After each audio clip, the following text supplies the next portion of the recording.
Welcome, one and all, to South Africa. With a possible exception of Madagascar, it's probably the easiest of all African nations to find on a map, given that, it is located at the very south end of Africa.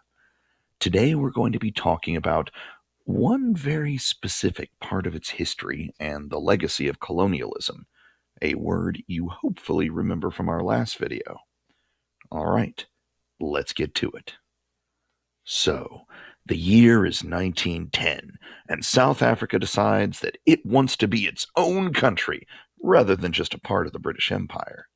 They negotiate with Britain and form their own country called the South African Union. It will be an independent country, but still a part of the British Commonwealth with close ties to Britain. Pictured here is the group of people who headed up the founding of the country.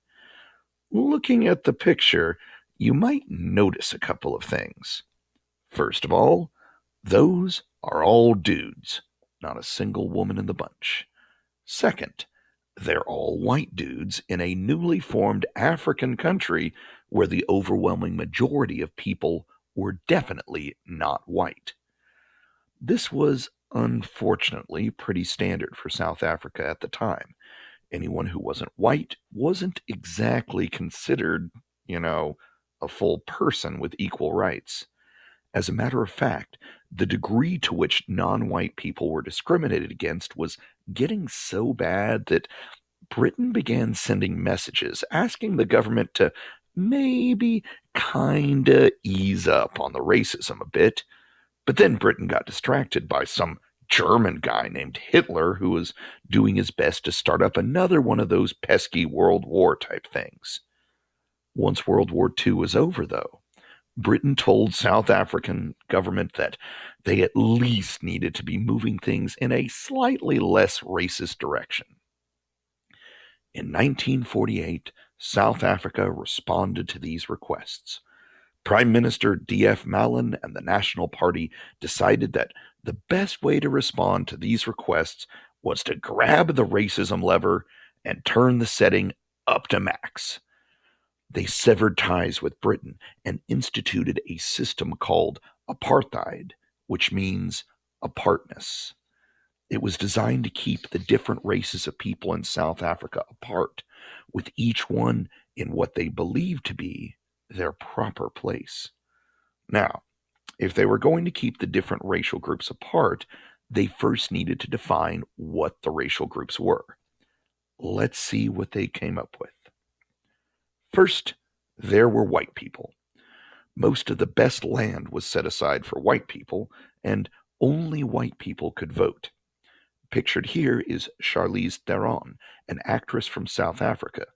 She was in the movie The Old Guard on Netflix last year, and she was in Mad Max Fury Road and a whole bunch of other stuff. Next up, black people, including Nelson Mandela here, who was the fine gentleman I gave 2 thumbs up to in last week's video.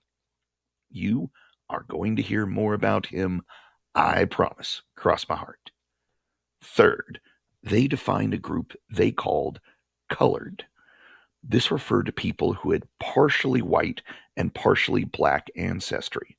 The man I'm showing here is Trevor Noah, the current host of The Daily Show on Comedy Central. Finally, this may surprise you, but South Africa actually had a significant population of people whose ancestors had originally come from the country of India, which had also been a part of the British Empire.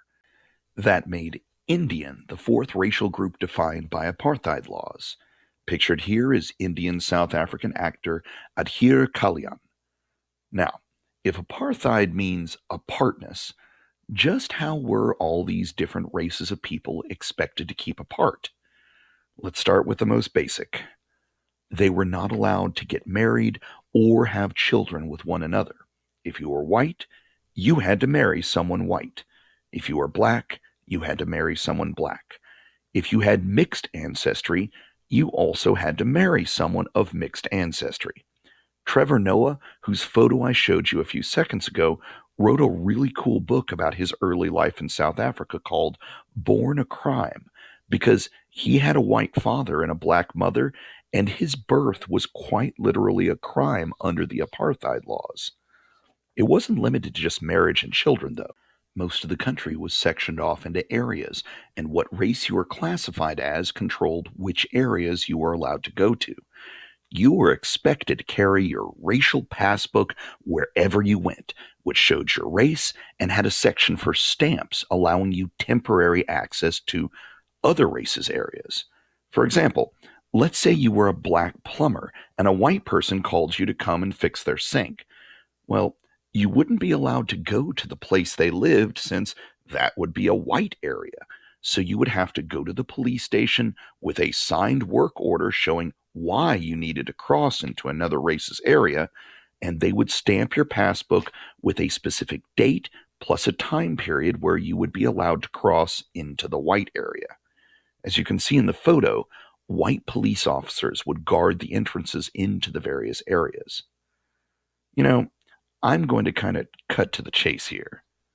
Apartheid was bad.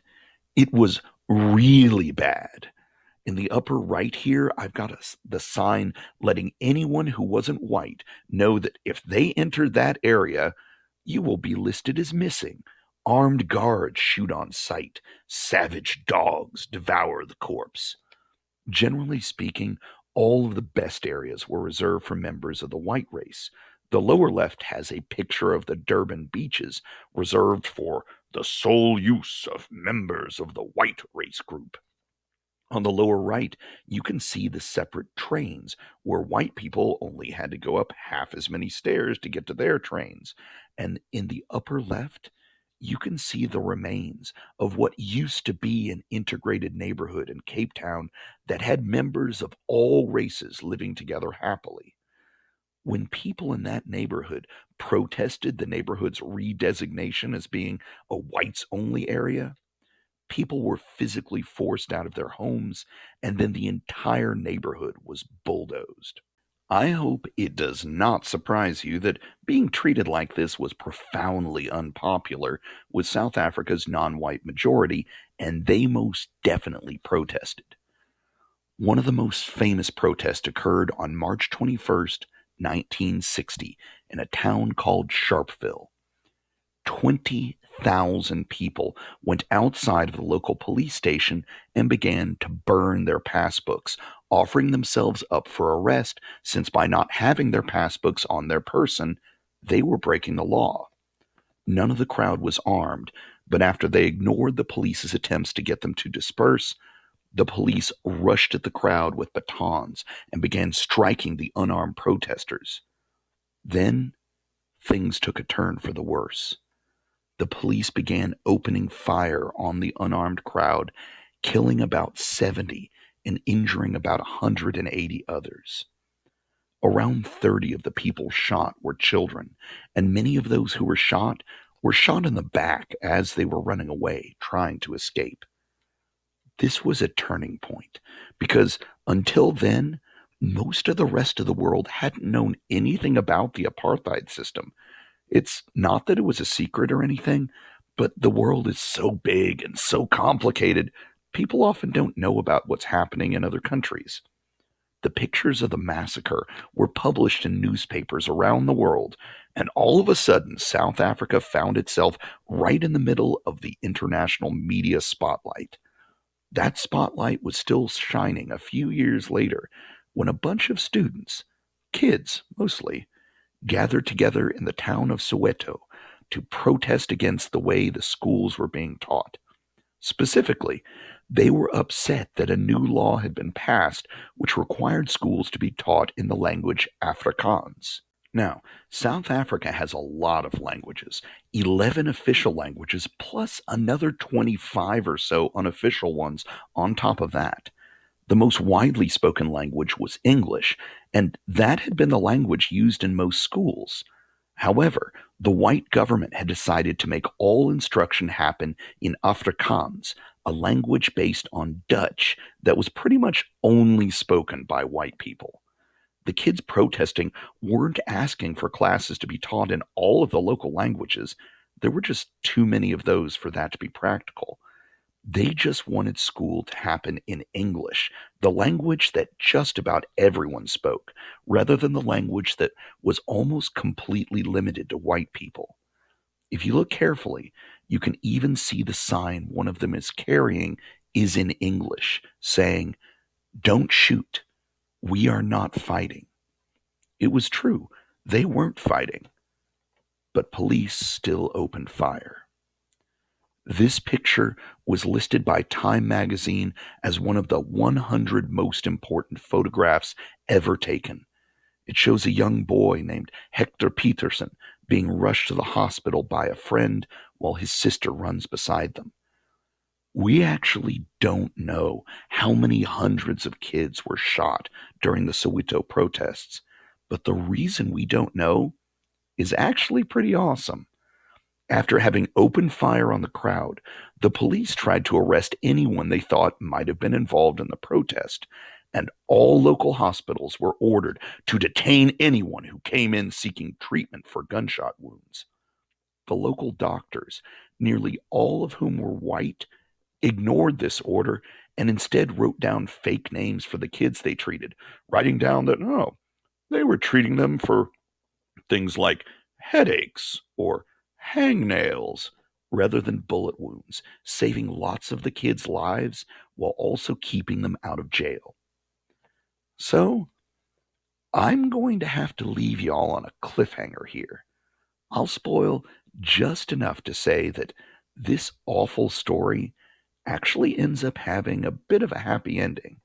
To learn about that, tune in tomorrow when we'll discuss this man, Nelson Mandela, recipient of the Nobel Peace Prize and the even more prestigious Teacher Jimmy Two Thumbs Up Award.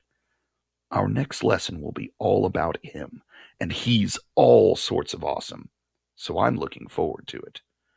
Until then, please stay safe and stay healthy.